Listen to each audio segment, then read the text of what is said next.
İzləyicilər üçün maraqlıdır. Bugün qızıl neynəcək? Yəni bugün qızıl səhər saatlarında bildiyiniz kimi yeni bir maksimum imza atdı və bu 4180'lar idi. Və aşağı korreksiyaları bəlli məsələ idi. Tələbələr çox gözəl bilir. Peşəkar tələbələr, yəni siz də peşəkar olmaq istəyirsinizsə müraciətiniz sizə öyrədir. Nə üçün? Məhz 4090'lara, yəni indi 4000 deyək ki 4089'lara, 90'lara indi. Yəni alış əməliyyatları bugün, yəni qısa danışaq. Alış əməliyyatı 4133'dən sonra gələcək. Yəni bu bir mənalıdır. Yəni bugün yenidən həmin maksimuma qalxacaqmı sualına gəldidə isə təbii ki ilkin olaraq yəni 4150'lərə, yəni 60'lara qədər yəni yüksəlməsi gözlənir. Kiçik bir trend kimi yaradacaq. Yəni o trendi belə bir trend çəkək.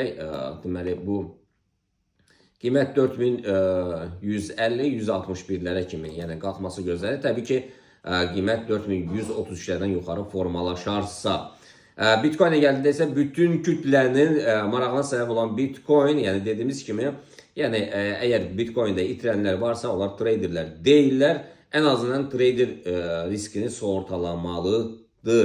Və bugün alış əməliyyatları 115-300'lərdən sonra gəlir. Satışlar isə əgər 108'lərdən aşağı formalaşsa, təbii ki %100, 102'lərə qədər gələ biləcək.